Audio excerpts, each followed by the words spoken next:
On va accueillir le tzaddik. Il y a ici un élève du Rav qui s'appelle Monsieur Joseph Armand Vaknin. Et juste en attendant le Rav Citruk, Voilà, excusez-moi. Donc, simplement, c'était pour vous dire que nous avions les 23 conférences du Rav et le livre. Et pour ceux qui n'étaient pas là au début, ils sont disponibles à la tzaddik, Ori shel simcha, Or Zarua la tzaddik, Baruch haba. Baruch haba au Rav Citruk, Baruch haba Ephraim, Baruch haba tous ceux qui l'accompagnent. Bienvenue dans notre communauté. Or Zarua la tzaddik, Kavodato. Voilà, moi, à mon tour, je voudrais accueillir le Rav Citruk. J'ai un grand plaisir à le voir. Mais voilà, madame, c'est ce que je voulais dire. Voilà. Les Sarcellois, il faut les connaître.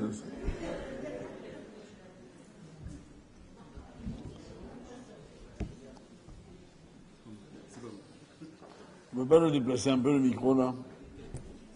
Ben, devant moi. Voilà. Voilà, mes chers amis, effectivement, je voudrais à mon tour souhaiter la meilleure santé. Est-ce que quelqu'un a le nom de Albert Adam? Michel Belach, Amotelon, Ram Sam Yaakov, oui, Varer, Chantor, oui, Abraham, Ben Fazalam, Achak Adjoukou, Shlam, Lorefoua, Shenema, Enna Lefanano, Enna Lefano, Enna Lefano, Uskut Torah Tagim Bado, et aussi Foulou Shon Chaim Alimim, Ben Yirasson, et Oman, Amen. Voilà, je l'ai vu au téléphone, c'est lui qui m'a invité particulièrement chaleureusement ce soir, et je sais qu'il n'est pas des nôtres, c'est que vraiment il est fatigué. Voilà pourquoi je lui souhaite une excellente santé. Je dirais que le cours est bien sûr dédié à sa réfoua, et le thème qu'il a souhaité, je l'ai conservé. Il m'a demandé de parler du bonheur. Donc, c'est ce qu'on va faire. Le bonheur, en fait, c'est très simple, c'est quand je suis à Sarcelles. Mais comme j'ai quand même un peu développé,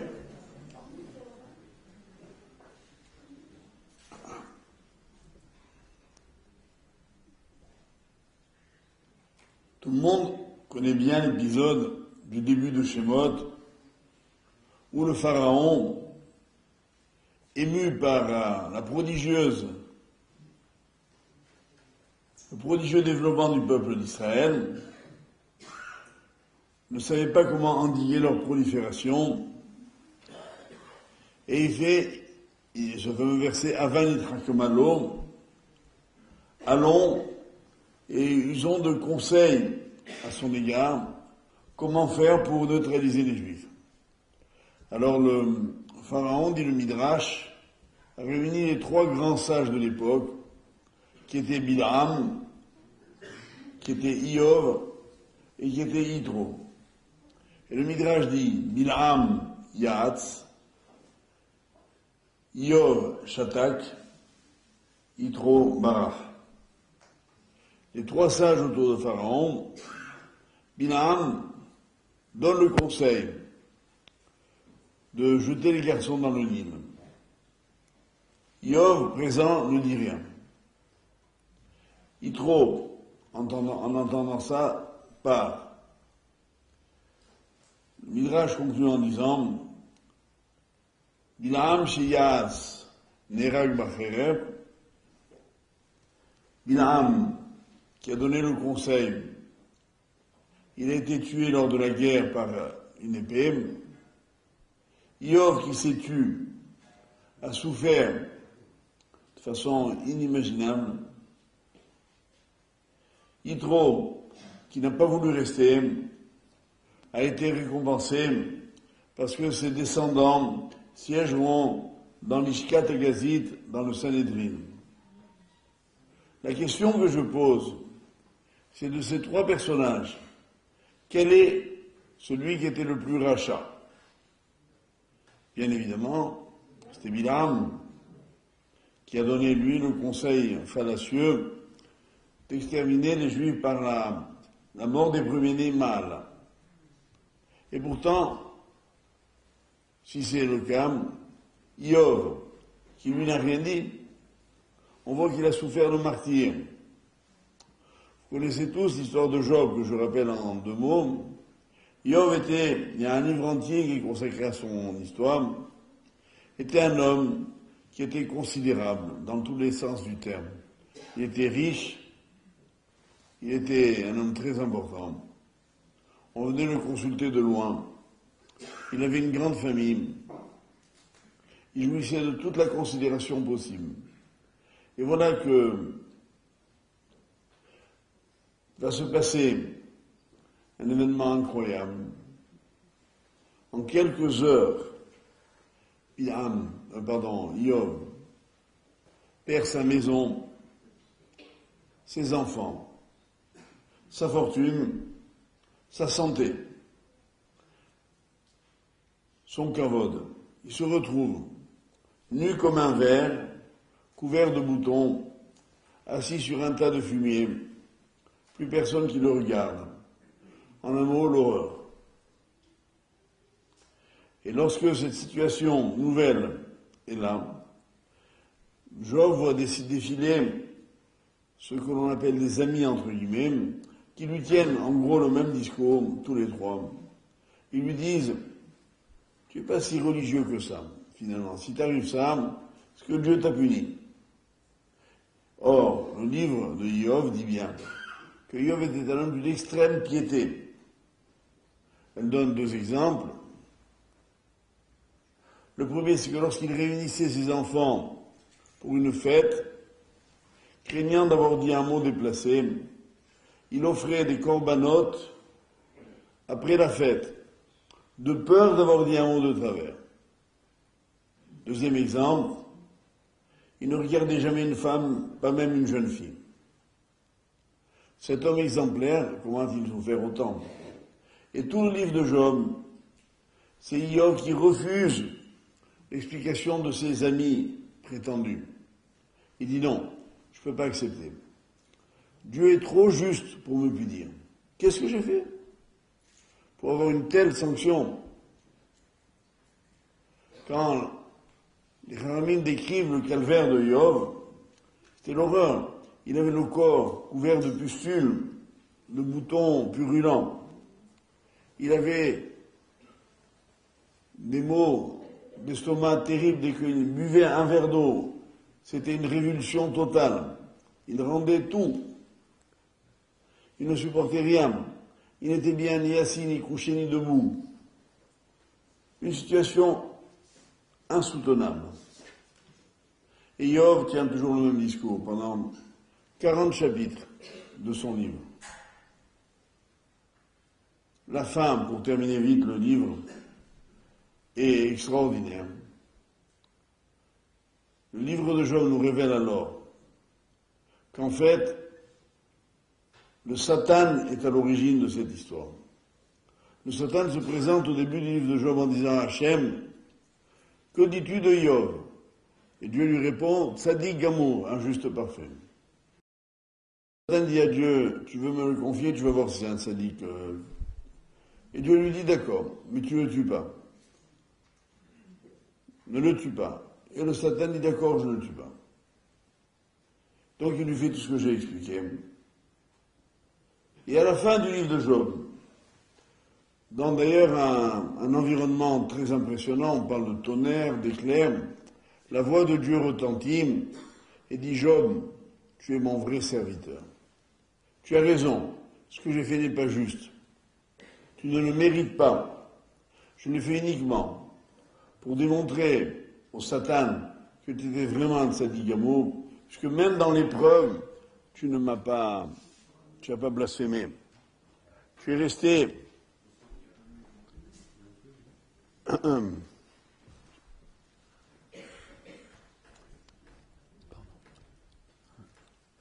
Oui, je reviens demain, non? Non, non.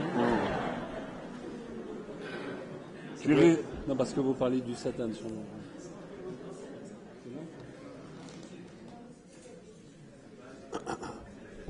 Il y a un technicien. Y a-t-il un médecin dans la salle? Darty, il est de chez Darty. Un Darty. Oui, mais lui, il est dans le commercial, lui.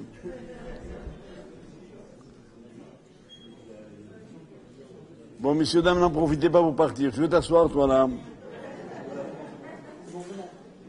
C'est bon? Attends, on va réessayer maintenant. Allez-y. Oui, c'est bon. Bravo les techniciens. Il n'y a pas comme Darty. Hein.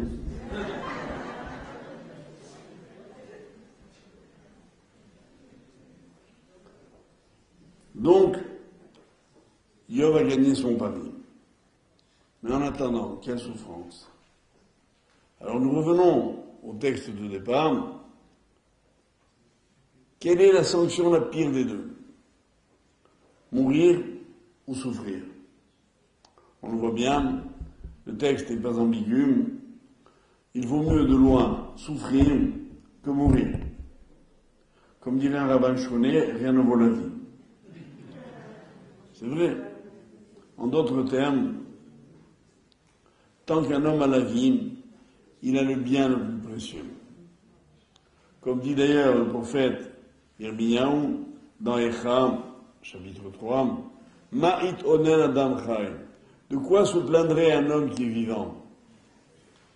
Et le Midrash dit à propos de ce passouk, quelqu'un qui est vivant, et à qui il arrive une galère, un problème de santé, un accident, un revers de fortune, et qui se plaint, il ressemblerait, dit le Midrash, à un homme qui vient de gagner une fortune.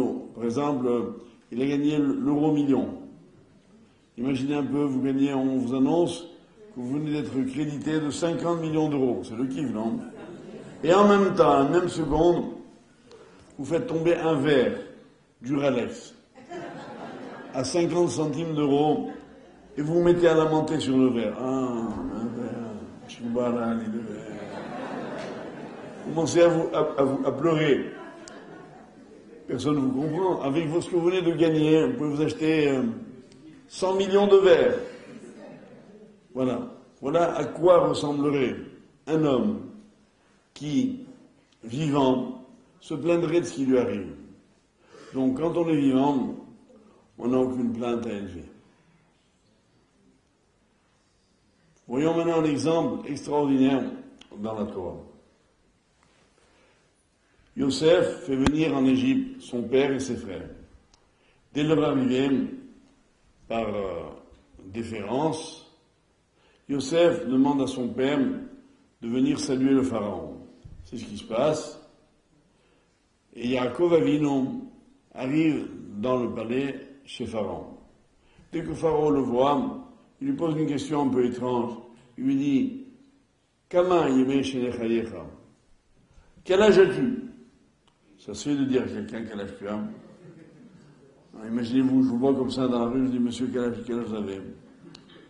Franchement, et en Égypte, vous savez, ils sont très polis, il n'y a qu'à voir ce qui se passe. Hein, mais...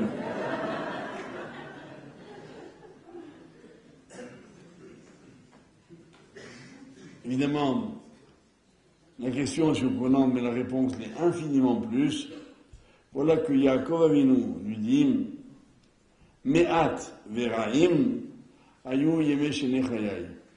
Ma vie était brève et mauvaise. Je n'ai que 130 ans. Vélo isigou. Et je n'ai pas, mes années n'ont pas atteint les années de mes parents au temps de leur pérégrination. Les Chachamim nous enseignent qu'à cause de cette phrase, on a retiré à Yaakov Avinu 33 années de sa vie. 33. Il va en effet mourir à l'âge de 147 ans, alors que son père Yitzhak est mort à l'âge de 180. Donc il va mourir 33 ans plus tôt que son père, parce qu'il a dit ça. La surprise, elle vient de ce que le Midrash dit, il n'y a qu'à compter les mots, du verset. Et vous comprendrez, pour chaque mot, Hachem lui a retiré une année. Il a été puni parce qu'il s'est plaint. Mais la surprise ne vient pas seulement de cela, elle vient de ce que quand on compte les mots de la réponse de Yaakov, on en trouve 25. Pour arriver à 33, il faut compter les 8 mots de la question de Pharaon. Quand il lui a demandé quel âge as-tu? En hébreu, ça fait 8 mots. Et là, bien sûr, il y a un nouvel enseignement. C'est qu'en fait, Yaakov Avinu n'a pas seulement été puni parce qu'il a répondu en se plaignant, mais il a été puni parce que le pharaon lui a posé la question. Et en fait, pourquoi le pharaon lui a posé la question? Parce que quand Yaakov Avinu est rentré, il est rentré fatigué, épuisé par les épreuves de sa vie. C'est vrai que la vie de Yaakov n'a pas été un long fleuve tranquille, comme on dit. Il a eu Esav, qui a voulu le tuer, Laban, qui l'a trompé un nombre incalculable de fois, Dina, qui a été prise par Shrem, Yosef, qu'il croyait mort pendant 22 ans. Ça vous épuise un homme. Autant de souffrance, de douleur. On comprend qu'Yaakov soit marqué par la vie. Eh bien, ce que nous apprend la Torah ici, c'est que même si on a été marqué par la vie, on n'a pas le droit de le montrer. Les Chachmei Moussar disent, celui qui marche dans la rue avec un air triste, il est comme un bor birshut arabim. Ça veut dire, c'est comme si il creusait un trou sur le trottoir devant les passants. Et en effet, marcher dans la rue, si vous voyez quelqu'un de triste, il vous sape le moral. C'est vrai. À l'inverse, si vous voyez quelqu'un de gai, de souriant, d'heureux, c'est communicatif. Il vous donne envie de vivre. Donc en fait, la Torah nous rend pas seulement responsables de nos mauvaises réactions, mais des réactions que l'on provoque chez les autres. Et voilà pourquoi Yaakov, on lui a retiré toutes ces années-là. Maintenant, je voudrais vous donner un deuxième exemple. C'est l'exemple de Abraham Avinu. Abraham Avinu, lui aussi dans sa vie, il a été bien éprouvé. À Sarah Nisionot, tout le monde connaît le Pirkei Avot, les 10 épreuves d'Abraham. Et voilà qu'un dans un passouk, il y a marqué Hachem dit à Abraham, et Hachem dit à Abraham, Al tira Abraham, n'aie pas peur Abraham, Anochi magen lach, je te protégerai, Srarecha arbe meod, et ton salaire est immense. Haramim demande qu'est-ce qui se passe, pourquoi Dieu lui a dit ça. Parce qu'Abraham s'est inquiété, écoutez bien le Midrash. Il s'est inquiété de quoi? On l'a jeté dans une fournaise ardente, avec Nemrod, il est sorti vivant. Il a combattu les rois de Canaan, il est sorti vivant. Abraham Avinu s'est demandé, est-ce qu'il me reste encore un Olam Haba? Est-ce que j'ai pas reçu ma récompense ici-bas? Et Hachem lui dit, n'aie pas peur. Ton salaire est intégralement conservé dans le monde futur. Mais la question d'Abraham, elle venait de quoi? De ce qu'il avait toujours la vie, de façon miraculeuse. Et quelqu'un qui est encore vivant, parce qu'il a réchappé à des épreuves, il sait qu'il est redevable à Hachem. Et à ce titre-là, il peut s'interroger légitimement. Est-ce qu'on ne m'a pas enlevé mon mérite dans la Mabam? Réponse, non. C'est ce que dit Hachem à Abraham. Maintenant, poussons un petit peu plus loin. Il y a un grand rave dont vous connaissez tous le nom, qui s'appelait le Gaon de Vilna. On raconte qu'au moment de sa mort, il était sur son lit, il est mort à la Moed Sukkot, et on l'entendait parler à voix basse, évidemment. son élève, Rabbi Chaim Volojin, s'approche et il entend le Rav dire Kama yakar olam hazeh. Combien est cher ce monde-ci? C'est un peu surprenant. Et il ajoute et il dit Kama yakar olam hazeh she'efshar liknot bo chavila shel tzitzit im kama perutot. Ce monde dans lequel on peut acquérir un paquet de tzitzit pour quelques pièces, ce que la fortune ne nous permet pas de faire dans la Mabam. En d'autres termes, le Gaon a déjà donné une réponse. La grandeur, la beauté de la vie, elle ne vient pas de la vie seulement en soi, mais de la possibilité que nous avons d'y faire des mitzvot. Pour terminer d'enfoncer le clou, voyons au Pirkei Avot, dans le chapitre 4, on dit là-bas, Yafa, Sha'achat, Shel Koratroir Ba'olam Abam, Kol Chaye Olam Hazeh. 1 heure de Koratroir, j'y reviens, dans le monde futur, vaut mieux que toute la vie ici-bas. Toute la vie ici-bas, pour réaliser ce que ça veut dire, tous les kiffs qu'on peut se faire imaginer, que vous avez, la santé, l'argent, le temps, vous êtes tunisien, c'est-à-dire un kiffeur, quoi. Qu'est-ce que vous faites? Vacances aux Antilles, sur un voilier de 18 mètres, avec le soleil des alizés, Et vous passez d'un endroit à un autre. Vous quittez votre château en Espagne pour aller sur votre île en Grèce, prenez l'avion pour aller aux Antilles, de là-bas vous rejoignez l'île de Bora Bora ou l'île de Bahamas, en un mot, kiff sur kiff sur kiff sur kiff. Tout ça, ça ne vaut pas 1 heure de Koratroir, dit la Mishnah dans Olam Haba. C'est quoi Koratroir?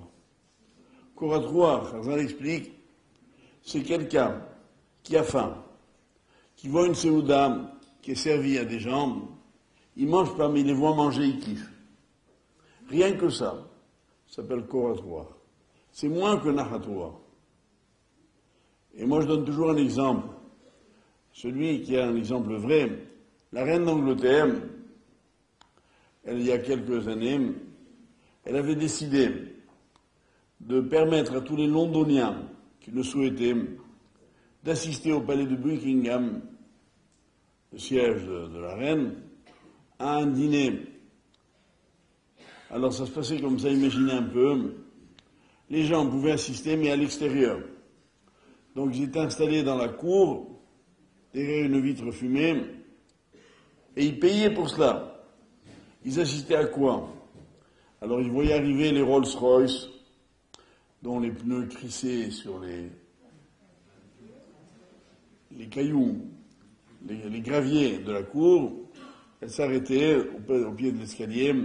Un majordome venait ouvrir la portière arrière et descendait une dame bien habillée avec une belle robe longue, tsniout, avec à côté d'elle un monsieur très élégant, costume, smoking, nœud papillon, et ensemble ils gravissaient les quelques marches qui les séparaient de la salle dans laquelle étaient installées des tables avec des nappes blanches, des couverts en argent, des verres en cristal, des serveurs avec des gants blancs et des mets somptueux.